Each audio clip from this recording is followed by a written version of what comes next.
they're a boa constrictor, right? You start breathing heavy, you start fighting a little bit more. They just keep squeezing and squeezing and squeezing. I think this is a bully ball special. Indiana's breaking that mold. Miami's like a snowball that's been rolling down the mountain, just getting bigger and faster, and stepping in front of it is terrifying. They do not profile like a 10-win team. They profile like 7-win type teams. I can't wait to let 18 and 22 year olds I made a call, today, and I said, look, we actually need a favorite.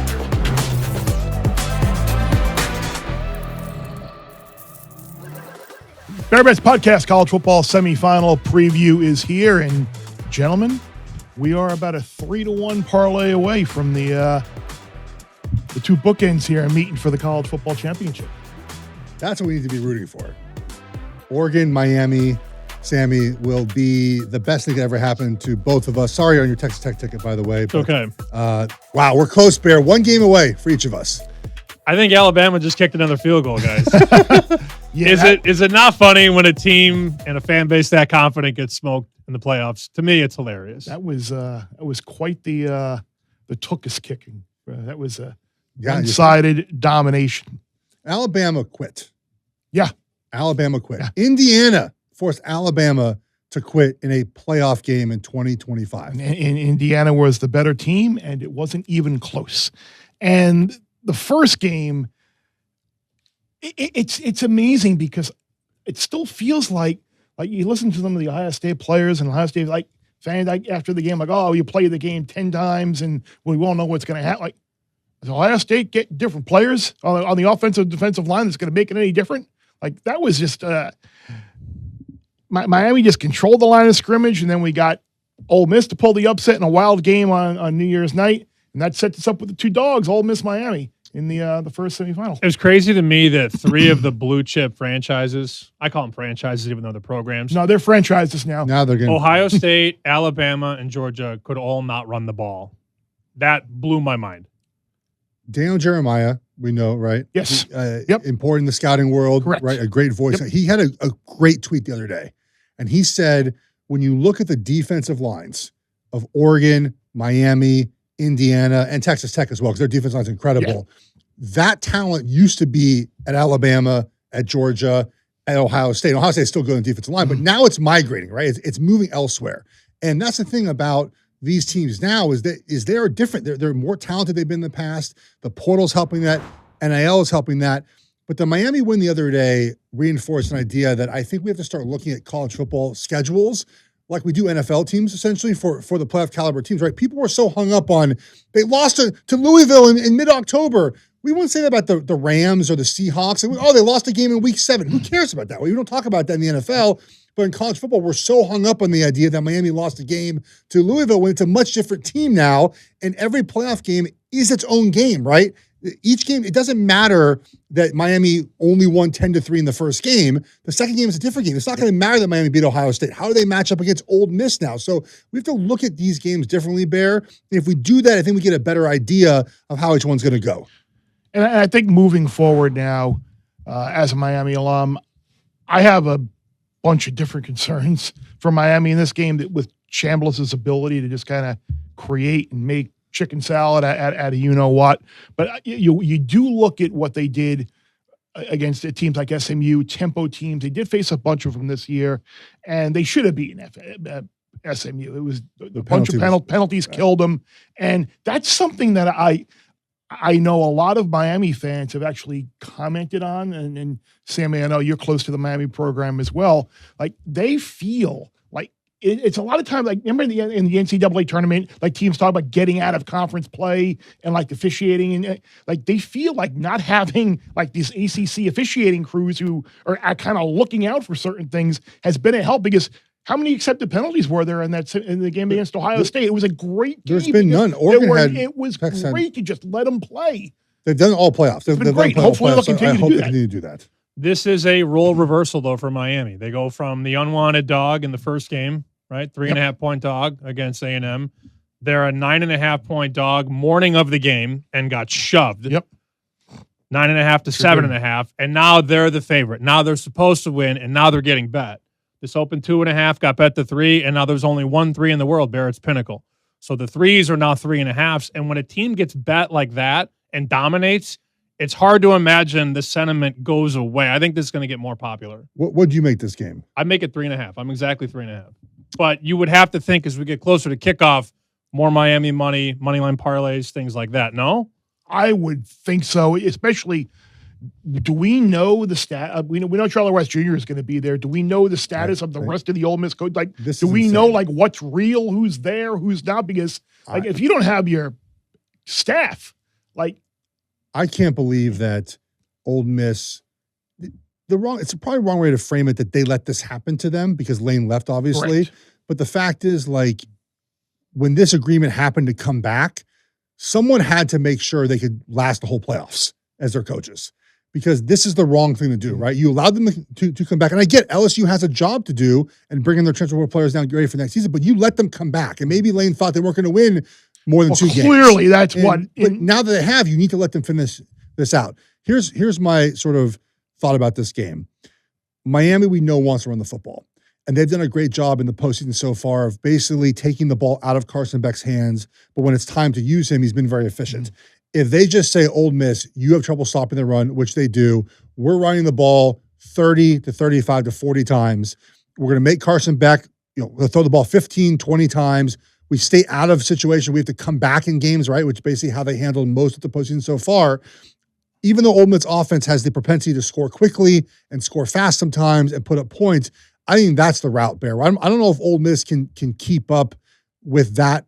If Miami plays the style of football that Mario wants to play, I don't think Ole Miss can keep up.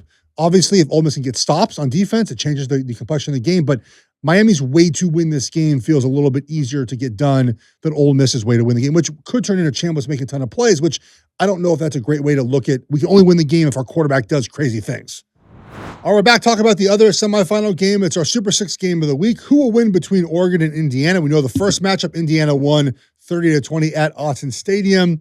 This number now is what? 4.5, Sammy? It feels like it's one-way action. I just need you to lead this one up. I wonder who you like in the orange and the yellow. It's so bright. It looks orange. I wore the yellow one today. The yellow one looks nice. Very looks sharp. Good. Yeah. They're betting the favorite. Again, 3.5 to 4 and now 4.5 at FanDuel. It's a different spot for Oregon to be in, Bear, to be the underdog here, getting points and the other team being heavily wedged. Look, I get it. Quickly, Indiana, guys. I want to give their props, right? Like, this sport has been dominated by teams that win because they have more pro players and more high draft picks and more high recruits than anyone else. Indiana's breaking that mold, right? They are breaking that mold with their ability to develop the players that they brought in under Signetti, the players they have there, and add in a couple portal players as well. They're physical. They play with a style of football that works each and every week. They have different ways to win. Mendoza's been money, but I come back to the sort of the Patriots mantra of do your job, Bear. Like, they just do their job at the highest level possible. And that's why they're breaking the mold. Because again, like, Mendoza's going 1-1. We know that. But they don't have better players, like pro players, in a lot of teams they play, which typically has been the way teams have won in the past. I have the utmost respect for Indiana. It's going to take Oregon's best effort and a clean game on offense to win this one. It's the classic example of bad loses more than good wins. You look at what they do. Second fewest penalty yards in the country. Lead in turnover margin, just committed 8 turnovers all year long. Third in the nation in third down defense. Lead the nation in third down conversions. They extend drives. They get you off the field. They don't shoot themselves in the foot. And it's just a testament to the coaching job, the players. They're well drilled. They don't miss tackles. And that's ultimately what it is. Like, you look, someone was telling me the other, like, you down on the Rose Bowl field and you look at Alabama on the hoof and Indiana on the hoof. It's like, how is this happening? Correct. That's why.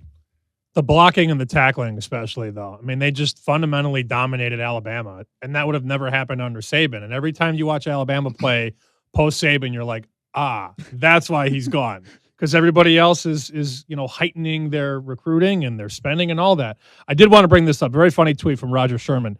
My favorite dynamic of the college football season is that Indiana's quarterback is the most relentlessly positive man alive, and the head coach has never smiled in his life. A very interesting balance between quarterback and coach. That said, my true number on this game is 2.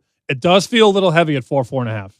Look, Oregon's path to win this game, I think, is quite simply they need to run the football. In the first game, they ran the ball really well in the first half. They ran the ball between tackles well. Remember, sack yardage is included in total rushing. So just be careful when you cite 2.7 yards per game that game. Go back and watch it. When they ran the ball well, the offense was moving the ball. The problem in the second half, Indiana did better defensively. They started throwing the ball too much, and those sim pressures really ate up Oregon. Look, Oregon offensively has got to play a cleaner game, right? We play Texas Tech, we play Penn State, Iowa, Indiana. Those games weren't as clean offensively. If you make mistakes, Bear mentioned all the stats. If you make mistakes against Indiana, they will thrive on those. They're a boa constrictor, right? You start breathing heavy, you start fighting a little bit more. They just keep squeezing and squeezing and squeezing. So I love the way they play. It's going to take Oregon's best effort to win this game, man. I have my concerns about how to beat Indiana. And you mentioned the rushing stats from that first meeting. Running backs, 16 carries, 103 yards, 6.5 yards a carry. Like that's what they need to do against India. Just run the ball down the field. Whittington and Davison and those guys just take a little bit of the pressure off of Dante Moore and throwing, keep Indiana off the field. We'll see if they can do it against the potentially depleted Indiana defensive line. But you look at that first meeting. Oregon second half drives, 4 plays, 15 yards and a punt, 8 plays, 22 yards field goal, 6 plays, 8 yards and a punt, 2 plays, -4 and INT, first play interception, then 6 plays, 23 yards. I think second half, Oregon did absolutely nothing in that game, and still it was tied in the fourth quarter. Do you think because they met earlier, is that advantage defense? You look at the total, it's 47. It's right in the middle. It's a Main Street total. It's not too high. It's not too low. Yeah. It's just right. What do you think? I think that in a rematch, the loser has the schematic advantage of knowing how they got beat the first game. But Indiana's defense is so sound that even if you know that what they're doing, I'm not sure you can always make the plays, right? I think Oregon's defense has gotten better throughout the season as well. So the point about sort of defense in this game, it feels like, look, Indiana's offense is not overly complex. It's not like they trot out an overly complex offense. What they do is really good, right? They run the ball between tackles very well. Their offensive line sorts things out. They pick up pressures well. They throw a couple 6-7 sort of routes all the time. Works really well. They take a few shots, as we know. And then Mendoza's ability to run is hugely important here. Oregon has struggled all year stopping quarterbacks that run. He's way more mobile than we give him credit for. But I think this game, I don't think it's Oregon's winning a shootout. Like, if Indiana wins or Oregon wins, it probably feels like a lower scoring type of game, like the Big Ten championship in essence. Yeah, like there's a prop out there where you can lay 120 that neither team will score 30 points. I kind of see the game being played that way. Like 30 points, I think, is a reach for someone to get to in this game. I think it's a defensive game. All right, back to preview these two games. We'll hit on some props and other thoughts about these contests. Bear, let's start with you here. A couple thoughts about Miami and Ole Miss here. Yeah, there was a number that popped up Sunday night on FanDuel. Miami rushing yards in the game. 144.5. And I thought that number was really low. I bet it. It's no longer there, or it was no longer there as of this taping. Hopefully it will pop back up. But if you can find any type of Miami rushing prop around there, 144.5, 150, I think this is a bully ball special. I think Miami will try and keep your best way to prevent Ole Miss from scoring is keep them off the field. Like, I think this could be a game where you see Ole Miss maybe have 3 possessions in the first half. I think it's just going to be run, and we'll see if Ole Miss can stop them, because I think this is a team at times this year which really hasn't been very good defensively, and I can just see, like you saw the other night, you saw Marty Brown and you saw Pringle in. They're not just Fletcher running the ball. They've got other guys. I think you're going to see a lot of running, a lot of run the clock down. So over 144.5 with Miami rushing was a prop that I really liked. Mark Cristobal loves you saying that. Just run the ball every single play. Oh, he will certainly choose a run every single play if he could. I had Fletcher over 19.5 carries at the end of the game, and he had 19. They took him out, and then he was done. I think Brown got like 6 carries in a row to end the game. That was a little frustrating. What do you say there? Mass kicks, you know what? Right? It's never easy. In that same game, it's not up yet because props are kind of coming in here. I like Chambliss over rush attempts. I think he has to run the ball in this game, and sacks also again count as rush attempts. So when that number pops up, something to look at. I think that it has to be part of the game plan. You have to use his legs against this Miami rush. You have to run draws and sort of I think misdirections, and then of course, again, sacks do count toward the rush attempts here. So, Sammy, do you have anything for this game? I'm going to wait on Chambliss. His passing yardage prop, I see 271.5. That feels a little high, but also if you're going to play the game script, Miami's going to be up. Oh, Ole Miss is going to throw the ball a lot. I feel like this is only going to get bigger. So if I'm going to bet an under on Chambliss, I might as well just wait till day of the game. I think I can maybe get like 274.5 or something like that. Doesn't really feel like there's a rush to bet anything Chambliss because he's going to be very popular in these day-to-day markets. I think if you want to bet his overs, you probably need to bet him now. If you want to bet the unders, I think you wait. 100%. Man, if he throws for 300 yards, you have to feel good about Ole Miss' chance to yes, win you the do. game, right? Yeah. If he throws for that many yards, they're doing some good stuff. I think it's going to be tough to throw the ball in this. Now, the tempo is good until it's not. Like, the thing about these offenses that kind of frustrate me just personally, like, tempo's great until it's not. Like, when you have a couple 3-and-outs and your offense on the field a little bit too long, your defense is on the field a little bit too long, kind of wears you out a little bit. So that's my concern when it comes to some of the tempo type offenses in these bigger games. I just like it because I think he's going to be throwing on the run a ton. Right. Miami's going to throw him off his game, and if he beats you at 275 or more, yeah, tip your cap. How quickly can that Hurricanes pass rush get to him? Because that's the one thing as Miami, I'm sure, is concerned that his ability to get the ball out and mitigate what he does best mitigates what Miami does best. So we'll see what happens. By the way, a couple of 52s out there with the total for this game too. I think that might be a little high. Yeah, me too. All right, Bear. Any last thoughts on this game before we get to some props we like in the Oregon game? So you look at the Ole Miss defense, and if you look at, I remember how I talked last week about how you strip away the FCS opponents, you strip away the group of 5, and you just keep it power 4 versus power 4, and you kind of say like Ohio State and Miami, like Miami is by far the second best team that they play this year, and that panned out. Like, you look at the Ole Miss defenses that they face this year. If you do the same thing, Oklahoma is 7th in terms of EPA per play, per game. LSU 22, South Carolina 23, Georgia, the team that everybody was 30th. Like, they face some bad defenses, and Miami's 4th. And you look, like, every time as a Miami alum, I get concerned about this game. Like, the things in my head, like, you think, okay, they were in a 1-score game with Arkansas. They were in a 1-score game at home with Wazoo. Florida led them in the second half of the fourth quarter, I think, actually, too. Like, Kentucky was a 1-score game, even though it kind of really wasn't. Like, it was an 8-point game against Oklahoma. That been a lot of one possession games, and ultimately, can they continue to win those? I don't know. Like, Miami certainly is more battle tested, but Chambliss just scares the hell out of me. Yeah, look, I hate to reiterate this, but I have a hard time like getting to a point where I pick a team based off their quarterback having to do wild, crazy stuff. And it does feel like that's a path Ole Miss has to take against some of these better teams. And Chambliss can absolutely do it. He can absolutely wreck a game. There's talk about him being quarterback 3 in this class if he's not allowed to come back to Ole Miss. Like, that's how much his game has improved. I mean, think about it. He was at D2 last year at this time. Like, he's going to get better each and every start. But if Ole Miss has to rely on those type of crazy plays, I feel less inclined to pick them to win this game. I was shocked to win the other day. I was absolutely floored. It was 21-12, I think, after that Georgia fumble. I thought that was the end of it. And they kept battling. I think Miami's just a different beast right now that they just haven't seen all season. Miami's like a snowball that's been rolling down the mountain, just getting bigger and faster and stronger, and stepping in front of it is terrifying. Back to your point on Chambliss, I remember when Simmons went out with the ankle early in the season, and you're on the phones, you're talking to guys like, what's the drop-off Simmons to Chambliss? And at the time, it's, at least 3 or 4. Which way?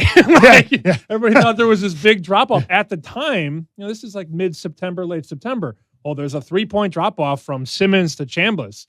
Chambliss is better. So who would have thought that this would even be possible, that Austin Simmons wouldn't even be the starter, and that this kid would take them to another level? The bookmakers didn't see it coming. Yeah, and be interested now just to see Lacey another week maybe to get a little bit healthier. Those receivers can make plays. It's still, though, you look at, I mentioned the defense before, like they're 53rd in terms of defensive efficiency. Like, that equates to, just for Miami opponents, like Florida State's 56th. Stanford is 62nd. So that's the type of defense statistically that Miami is facing, and Miami pretty much had their way with those defenses during the year. So we'll see what happens. It's one game indoors. Like, as a favorite now. Miami has to maintain that edge that they have. Where's the nervous meter at? People will laugh, and I'm sure I'll be called whatever, fat, bald, 4 eyes, whatever. Like, I am more nervous about this game than I was Ohio State.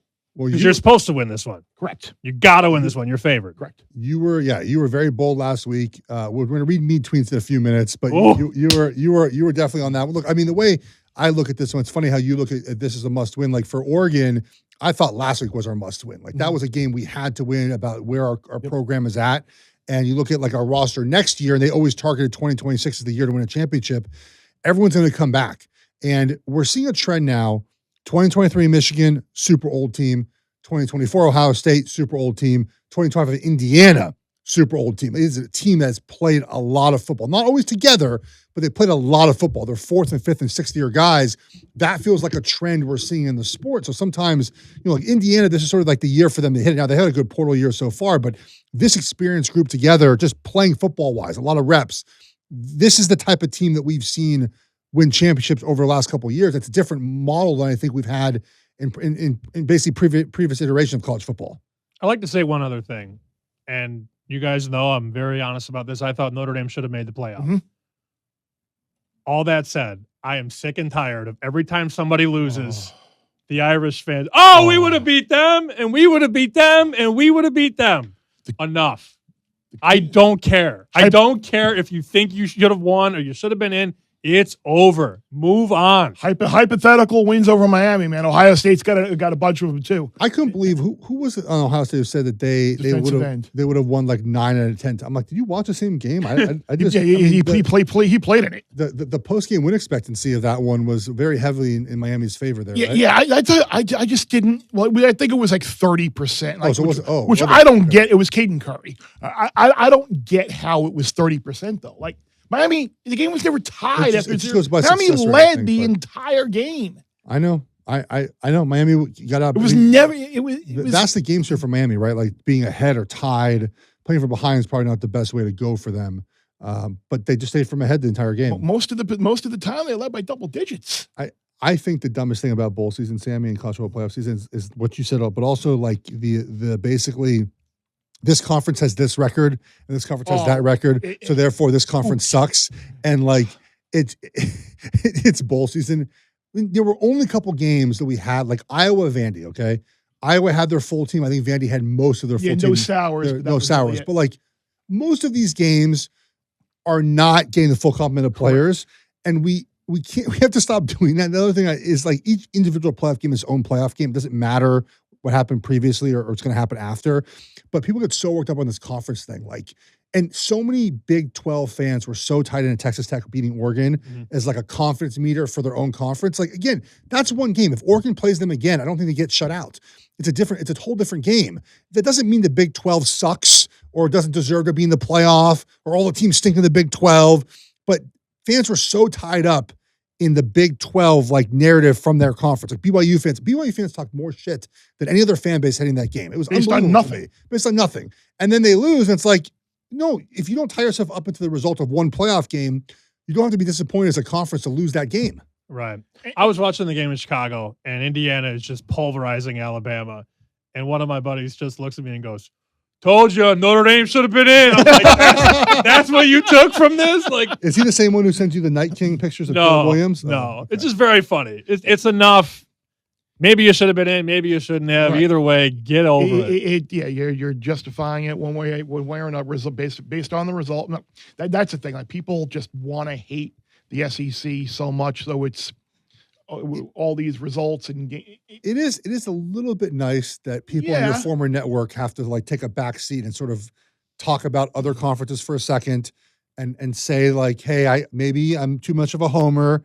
Maybe I have to acknowledge Indiana's actually good at football. So Bear, it's a little, that part of it's a little bit nice. Yeah, no, believe me, the SEC is gotten, but I think that was going to be interesting moving forward now next year. Like, is this benefited of the doubt kind of going away? And that, I think there were a lot of concerns that the expanded playoff was going to ruin some things. Expanded playoffs, I was wrong. I didn't necessarily like 12. I liked 4, but now you look at it 2 years in, and you had Ohio State, who is the 8th seed last year. Yeah. They were not the 8th. I mean, they were ranked like third. It's a seeding issue. It's a seeding issue. Last year it was. This year you've got 6 versus 10 in Miami, and you had Oregon, the 5 against the 1. Like there is a chance now in 2 years you would have two teams win that probably wouldn't have been in a 4-team playoff because the committee just is tied to ranking these teams based on like one of the things people were like, oh, the SEC, oh, you're SEC apology. I was sitting here with you guys all year long talking about why the hell is the committee like honoring and validating and basing like the entire bottom half of their rankings on this Oklahoma, Ole Miss, Alabama. Oh, and because they beat Missouri and Tennessee. Who gives a shit that they beat Missouri? Missouri and Tennessee didn't beat a single team with a winning record this year. That's the problem that has to change. It's the downstream effect where because we think the SEC is so good, Tennessee and Missouri, who should not be ranked over Washington, Iowa, like they get ranked ahead of other teams because the talent, they think the talent's so big in those schools. Like that to me is the problem. It's not at the top. The top is what it is. But like the downstream effect of that, because then it affects the strength of schedule of other teams when, oh, Missouri's ranked, the Tennessee is ranked instead of Iowa, Washington, and maybe SMU, Louisville. Right. And their Big 12 teams, I think, have a gripe. All right. Any last thoughts on this game? Any props? I'm just all I know is whatever happens is going to happen. But if you would have told Mario Cristobal or any Miami staffer, player, or whoever at that building before the year started that you've got to beat Ole Miss for a chance to play for a national championship on your home field, to a man, they take it. They always said, wait for that 4th year, wait for that first full team. Yep. I mean, it's true. And you're seeing it. No, 100%. It's also worth filing this away. The teams that have had buys now, it's not a big sample size, but the teams that have had buys in the playoff are now 1-7 straight up. That's worth revisiting next year, no doubt. It's also worth noting, like it's the offenses, right? Like I even took Indiana team total under for the first quarter. Like they didn't score in the first quarter. Now they kicked the field goal to start the second quarter, but like it was not. They had 10 points, and then Alabama turned it over and they scored their 7. Like they were going to halftime potentially scoring 10 points. That has been where I've seen it the most is offense. And so I'm curious if that matters next year if they change the scheduling. Of course, they would change it to help out everyone else, right, Bear? Clearly, it's been good for us. Hey, we want to. You think Indiana? You think the Raiders might do something crazy? Like if we're assuming Mendoza is going to be the #1 pick, you think they throw a bag at Cignetti and see if he entertains an offer? Yes, I think they would. I think you would call everyone, or you call his agent to see what he says. Try and bring them both together. I don't think that he would do it. I don't think so either. But I think that's not the worst option, right? Can you imagine if he left right away? Bang, Vegas. I mean, obviously the way they're recruiting right now with the portal stuff, he's obviously very in, but the Raiders job didn't open up till this morning. So it's interesting to see the way these teams in the playoff have kind of operated with the portal so far. Like you haven't seen Miami or Oregon do anything right now. Recruiting, yeah. Indiana, we don't give a shit. We're you. Well, Oregon and Miami did have visitors in this weekend. They just haven't announced anyone. And Indy and Ole Miss, I mean, they have no idea who's going to be on the staff, so it's like they can't really do much. Here's why I think that is. You mentioned it, Sammy, about recruiting. So Lanning and Mario are heading into year 5 now. Like Oregon doesn't need anyone next year to come in. Now they could use 3 or 4 guys. Like they could use a wide receiver, they could use a green dot middle linebacker, but they don't need anyone in the portal. Like they don't have to rush out and get anyone. I'm sure Miami needs a quarterback. So yeah, quarterback. Like we don't I think Dante Moore's coming back. So we don't need anyone. Indiana their high school recruiting is not caught up to the rest of the top of the sport yet. So they need those players still to fill in.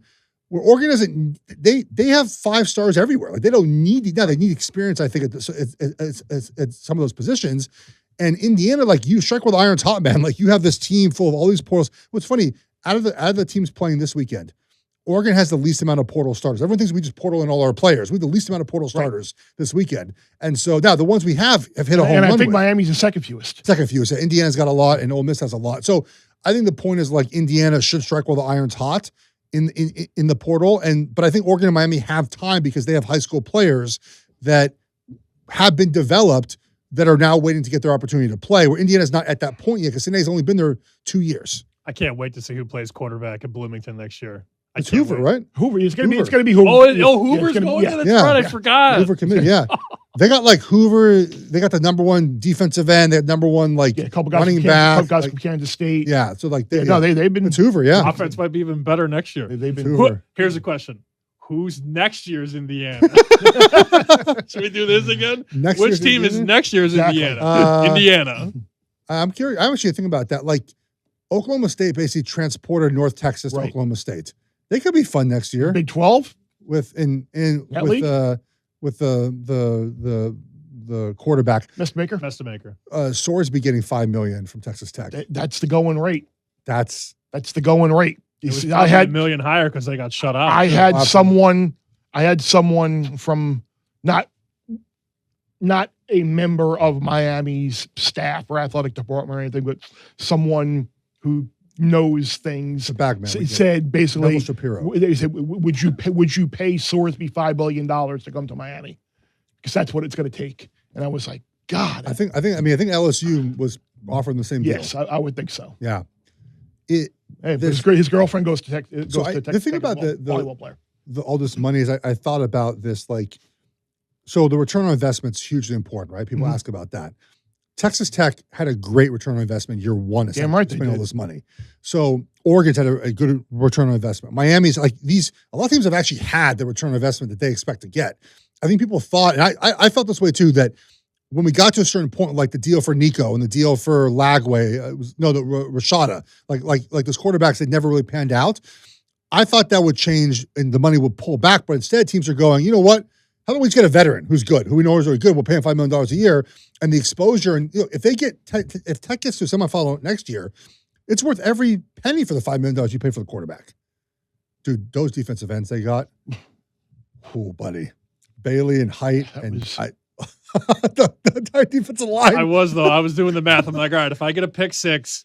Oh my and then God. Another pick six. I might be back in this game. If I get a sack and we recover a fumble on the 2, we probably could score. I keep thinking like David Bailey was not this good at Stanford. I'm a Chiefs fan. They're picking 9s. I'm like, I want David Bailey, dude. No gloves, no tape. Nothing. Just like nothing. Just rushing the the passer raw. Tech. Was the kid that good at Georgia Tech either? He looks like the creative player in Madden 02. Like no gloves, no nothing. Just wrecking shop against Oregon. All right, Oregon, Indiana. I just have one prop and idea. I like Mendoza over 13.5 rushing yards. 13.5 longest rush. Oregon does not defend the quarterback running. They haven't done it in 25 years. It's been a problem of theirs. I think Mendoza will break a long run. He's had multiple games here where he's had over 13.5 yards for longest rush, Bear. So I like Mendoza over longest rush, a big part of their game. They scramble. They use them in some quarterback runs in the red zone as well. I know you like a rushing prop. It's not playable anymore, is it? It's not up anymore? Yeah, I think it was up at DraftKings where you can combine Whittington and Davison and get plus money. Yeah. To run for 100 yards combined. We have to. Which I think that has to be their path to win. So I'm basically handicapping the game with thinking that we're going to see a lot of Oregon running. We get Whittington and Davison to go for 100 yards plus. It's plus 120. Dante Moore under 216.5 passing. 216.5 seems a little high. I know they have some guys who can break big plays. But they're not really doing that anymore. But yeah, Their Oregon offense is interesting because they brought the wide receivers back, but they really don't use them. They just decided they're going to be a 12 personnel offense, which is what they did for last month of the season. So there's not a lot of big plays in that offense right now, which worries me about playing Indiana. I think you have generate some of those big plays, maybe some play action passes, maybe some fun ways to do that. But you can let us know your favorite prop. Let us know on Instagram, YouTube, comment section, and we'll comment back to you there. Speaking of comments, it's time for mean tweets. So we put out videos, of course, of what we say. Our staff does a good job of making them very social acceptable, right? They put together a little package and they look good. And we get the comments aren't. Sammy, me and you get crapped on all the time. Well, Bear told them to crap on. I did. Bear did that. I did. So we're gonna first time anyone's ever listened to me. And then Bear, we were for the first. By the way, the best part is the first 3 games we nailed, right? And the 4th game we did, and people were like, "You suck." We're like, no, we nailed the first 3 games. We're going to lose 1. But here is our mean tweets for our comment section of our videos. So let's get the first one on screen here. Hopefully it's calling Sammy a four-eye nerd. I got Midwest Here we mouth go. breather a ton. Oh, like Jeff could read that font. Yeah, There's no You way. guys are idiots. Bama can't rush the passer. They had 5 sacks against OU. Oh, I answered this guy already. Yeah, they've been one of the top defense in the country all year long. They don't. They're ranked 131st in the country in pass rush win rate. The first 2 drives of the game, they hit Mendoza, didn't touch him the rest of the 55 minutes of that game. I was right as usual. I mean, they had a sack. They had 1 sack against Auburn and 1 sack against Georgia and One against Oklahoma. 2 against Oklahoma That's and fun. one against Vandy. You know, they're all over it. We can make the font It's a all little over bit it. smaller next time for Jeff to read. Yeah, I was gonna say I just got new glasses. I'm like I feel like my cousin Vinny. Like I think it's time for a new pair of I glasses. love this one. The guy who came in out of nowhere and said, Bama by 17. Golf Wow. _pro. Yeah. Bam by 17. ... The easiest bet of the year. Of the year. Of the year. Well, at least it was a nice plus price at minus Alabama laying 17. You've got Still a loss, Bear. yes, it did. Still a loss. Never close. Yeah. Okay. This is a good one. I can't. Someone. I think this is to me, right? You haven't watched a Bama game. Their defense has been great. They're spelled wrong. Always a very good Yeah, indication of what's going on there. Yeah, No- there and the your is another Hand good up, one. non-ball watcher over here, everyone. Not- I yeah, honestly ball. wish you knew ball. It's one of the things I think this show needs. A What? guy who played in the NFL. I watched Bama against Florida State. The defense looked good. That didn't actually no, it really didn't actually. They were just so like all the comments are going to be Bama related because that Miles clipped that one and it's got 300,000 views or whatever. When the Bamas, the Georgias, the Tennessees get a hold of a video, their fans lose their minds.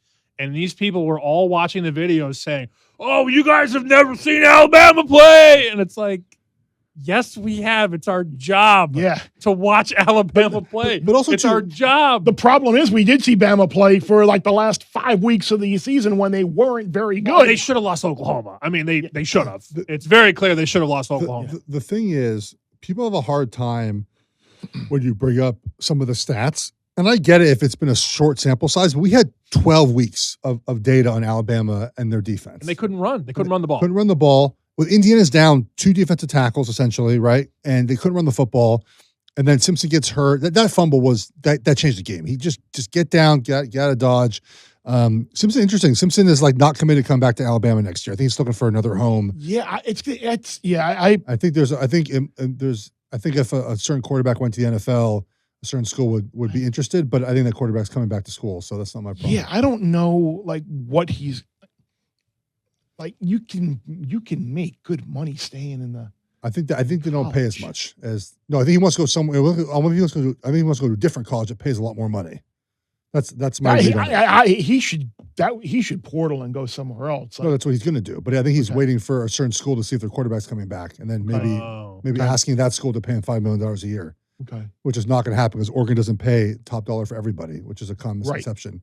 The way things go. Ty But, Simpson, Oregon? Question mark. I think that's what he wants. Yes. If Dante were to leave, Yeah, but then there'll be like, it's funny because when Raiola decommitted or not decommitted, when he left Right. Nebraska, they were like, he wants to go to Oregon. Well, no shit, because we go to Oregon and Bo Nix became the 12th pick in the draft and number 1 seed. Dylan Gabriel, he is what he is, and Dante Moore's gonna be a top 5 pick. Like, of course you want to come to Oregon. Lanning's going to be quarterback. so mad that you brought this up. Who is? Lanning, he's going to be so mad that you brought up Dante No, leaving. Maybe no, he's saying he's going to stay. I think he's gonna stay. just the potential of him leaving. I've put out text messages this morning asking. I have not got an answer back. Look, I'm not going to answer back yet. I'm not sure Moore knows what he's doing, but I'll tell you. Look, again, last thing on Oregon, then we'll move on to our best bets. As I mentioned before, I told us on social media. Like, this feels like house money now, where the goal this year, and you listen to coaches, you listen to players, was winning January 1st, right? They got blown out against Ohio State last year. They prepared everything for January 1st to win this game and be in the semifinal round. And they've done that. And I think most people are coming back. Like, the center's back already. Bear Alexander's back. If Washington comes back, Sadiq's gone. If the 2 defensive ends come back, which I think they're coming back, one guy, dad coached on the team, more like we're going to have the older team I'm talking about that wins championships. And so I want us to beat Indiana. Like, I absolutely would love to win a championship this season. Of course I would. But it feels good knowing that the team is going to be better next year, essentially. And so that's where the team is at right now. I think they're trying to convince more like, hey, man, do you want to go to the Jets or do you want to stay here and make X dollars and we'll do a Heisman campaign for you? Right. And next year you go somewhere else and hopefully it's not the New York I mean, Jets. they could be number one in the summer, right? I think Oregon would be the number one team. That's what I'm saying. They could be number one in August. I think they would Probably be. should be. Oregon, Georgia. And who doesn't want to play for Aaron Glenn, for one more year? That's a separate pod that we'll be recording after this show. We will have that. So we'll get into our best bets now. All right, back for our best bets here. Before we get to those, because we don't have kind of a few of them. Bear, just update quickly. So did you finish your Friday your Circuit Invitational? No, how do you do there? one more week to go. I am second. Okay. Now, I don't think I can get the leader had a monster week. So I think I'm in good shape for second, though. And can you include playoff games in those? Playoff games? Yeah. Okay. Yeah. The last game will be the college football playoff championship game. Oh, did Montana State make it in there for you for FCS I championship? did not. I thought it was 10. I thought about actually taking Brock Speck and the boys. So I didn't play it. Yeah. The NFL Week 18 kind of got me a little bit. I took the Cardinals, who were in it for a while. Took the Niners, wrong side. Just couldn't do anything. Titans, Cam Ward gets hurt, ball game over. So are you playing any of these two college games, you think, or not? I have under 51.5. Okay. As my final pick for this week. So I got my best bet home with the Broncos, which was good. Got Steelers home, which was good. So if I can get Miami under 51.5 home, I'll be in a good spot there. So you were top 10 in the Westgate College contest. Mm-hmm. You're going to be top 3 in Circa. Mm-hmm. I wish you knew ball. I'm a fat, balding, four-eyed bastard. I mean, that's all I really am. But your tan still looks good from vacation. Tan does look good. Very good. And the peeling has stopped. The feeling has stopped. All right. So let's get to your best bets then. You have a couple for these two games for this weekend. Yeah, I hit on them already. Miami over 144.5 rushing yards in the game. I think that's the game script right there for Miami to run the ball. Hit on it again. Oregon, Indiana, no team to score 30 points in the game. Again, I think Oregon's path to winning is controlling the ball, running. Indiana scored 30 points basically in that game at Autzen because of a couple of later exceptions. And then the other one, Dante Moore under 216.5 passing yards based on what we've seen lately from him. Just one for me. I'm going to go to the under in the Miami Ole Miss game. 52 just appears to be too high. I don't. 28-24 is a good. I think we got to get 28-24. That seems pretty high. 27-24 is a winner. I love Miami's O-line and D-line. I think they could slow the game down, and you want to keep Chambliss on the sideline. So that's the only bet I made. I did, though. I was contacting the Bear Bet script writers, and I was wondering, should we do a Miami-Oregon parlay? You brought it up in the beginning of the show, 3-1. That almost made the cut. Almost made the cut? Yeah, because we need this. The show needs Oregon against Miami. Let me tell you, the show might need it, but I really need it.